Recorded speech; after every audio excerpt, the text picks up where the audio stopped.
పవిత్రుడును నిర్దోషియు నిష్కల్మషుడునైన పాపులలో చేరక ప్రత్యేకంగా ఉన్నవాడు అయినటువంటి యేసుక్రీస్తుల వారి ప్రశస్తమైన నామంలో ఈ షార్ట్ వీడియో చూస్తున్న మీకందరికీ ఈ ఉదయకాలపు శుభములు వందనాలు తెలియజేస్తూ ఉన్నాను. దేవుని వాక్యాన్ని చదువుకుందామండి. మత్తయి సువార్త 5వ అధ్యాయము 4వ వచనం. దుఃఖపడువారు ధన్యులు, వారు ఓదార్చబడుదురు.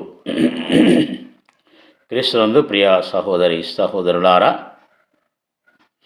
ఈ లోక జీవితంలో ఆయా రకాల కారణాలను బట్టి మనకు దుఃఖం ప్రాప్తిస్తుంది. దాన్ని బట్టి మనం కలవరపడకూడదు, బాధపడకూడదు, ఇబ్బంది పడకూడదు. ఈ బాధలు, దుఃఖాలు, వేదనలు తాత్కాలికమైనటువంటివే. ఎందుకంటే ఈ లోక జీవితమే మనకు శాశ్వతమైనటువంటిది కానప్పుడు ఈ దుఃఖం కూడా మనకు శాశ్వతంగా ఉండదు. కాబట్టి ఇక్కడ ఆ పర్వత ప్రసంగంలో ఆ కొండ ఎక్కి యేసు ప్రభువారు అనేకమైనటువంటి ప్రజలకు విలువైన మాటలను అందిస్తూ ఈ మాటను కూడా ఆయన పలికినాడు. ఏమని?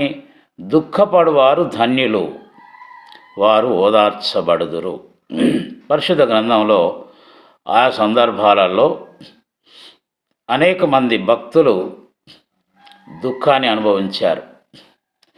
ఉదాహరణకు నాయిను అనే గ్రామంలో ఒక విధవరాలి కుమారుడు మరణించాడు. అయితే ఆ మరణించిన కుమారుని ఎత్తుకొని వారు సమాధి చేయడానికి వెళ్ళిపోతున్నప్పుడు యేసు ప్రభువు వారు వారికి ఎదురుపడ్డాడు. ఆ పాడెను ముట్టి చనిపోయినటువంటి ఆ కుమారుని బ్రతికించి తల్లి చేతికి అప్పగించాడు. అప్పటిదాకా దుఃఖపడ్డటువంటి ఆ తల్లి జీవితంలో గొప్ప ఓదార్పును యేసయ్య అనుగ్రహించాడు. అలాగే ఈరోజు నానా రకాల కారణాలను బట్టి నీవు దుఃఖపడుతుండొచ్చు. ఏదో ఒక దినం తప్పకుండా మనకు ఈ మాట తప్పని మహాదేవుడు ఓదార్పును అనుగ్రహిస్తాడు. అది నమ్ముదాము.